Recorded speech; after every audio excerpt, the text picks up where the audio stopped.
नमस्कार। म अधिवक्ता हर्कबहादुर रावल देशको वर्तमान परिस्थितिका सम्बन्धमा केही निवेदन गर्न चाहन्छु।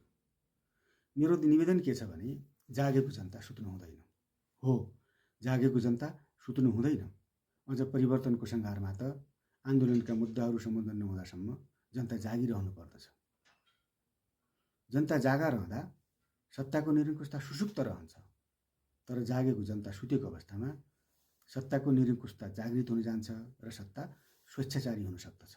तसर्थ जनताको जागेको चेतले उद्घोष गरेका मुद्दाहरू पद्धतिमा संस्थागत नहुँदासम्म, शहीदका सपनाहरूले आकार नलिँदासम्म जनता जागिरहनुपर्छ। जागेको जनता सुत्नु हुँदैन। अझ 2082 भाद्र 23-24 गतेका आन्दोलनका क्रममा र त्यसपछि देशभरि घटेका घटनाक्रमहरूले त जनताको जागरुक चेतको आवश्यकता अझ बढी खोजेको छ। तर मैले जागेको जनता निरन्तर जागा भइरहनु पर्छ भनिरहँदा म आफैलाई पनि कता कता सहजता महसुस भएको चाहिँ छैन। किनभने जनता जाग्नलाई कुनै निश्चित विषयले ट्रिगर गर्नुपर्दछ।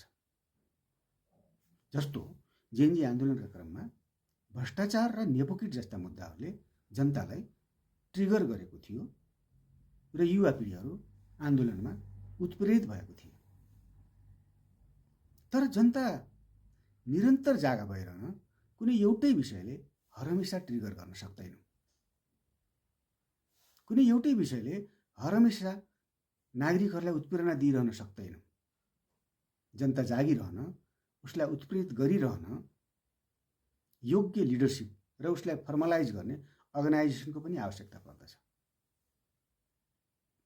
विक्रम सम्वत 2046 वा 2062-63 सालको आन्दोलनको उपस्वरूप देशमा देखिएका विश्वासिलो नेतृत्व, स्पष्ट कार्यक्रम र भरोसायोग्य सङ्गठन देखिँदैन यसपालि।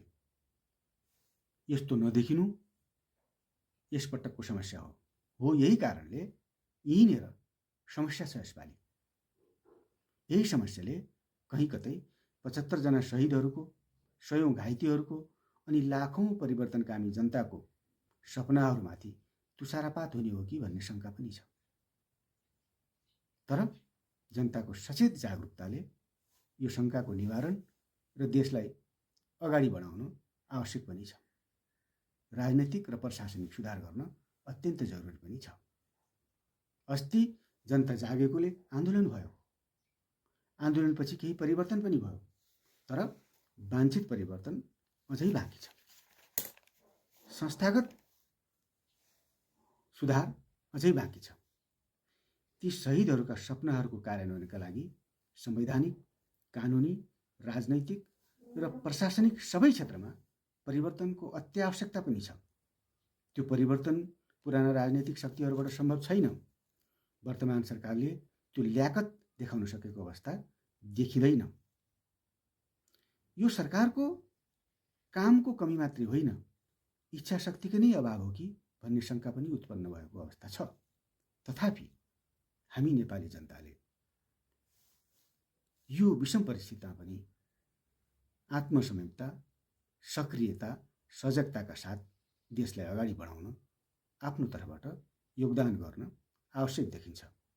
यसका लागि यो सरकारलाई ताकत दिने र यसै मार्फत परिवर्तनलाई संस्थागत गरी जेएनजी आन्दोलनले दिशानिर्देश गरेका कानुनी, राजनैतिक र प्रशासनिक मुद्दाहरूलाई संस्थागत रूप प्रदान गरी आगामी राजनीतिको मार्गनिर्देशन र निकासका लागि जुन जागरुकताको, खबरदारी र सहयोगको आवश्यकता देखिन्छ त्यसलाई हामीले पुरा गर्नुपर्ने पनि देखिन्छ।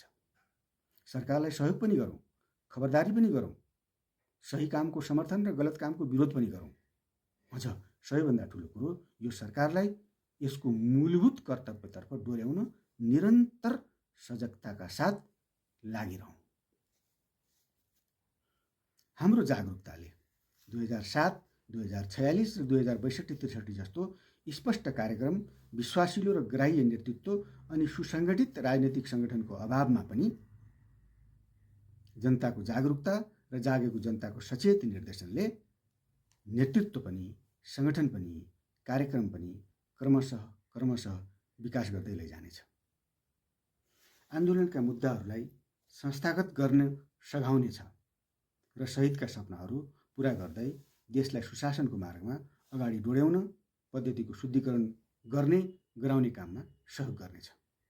तसर्थ परिवर्तनका आवश्यकताहरूलाई संस्थागत आकार दिन, देशमा शान्ति, स्थिरता र सुशासन स्थापना गर्न अब अहिले जनता जागिरहन झन् बढी आवश्यक देख्दछु र जागेको जनता सुत्नु हुँदैन, जागिरहनु पर्दछ भन्ने अनुरोध गर्न चाहन्छु। धन्यवाद।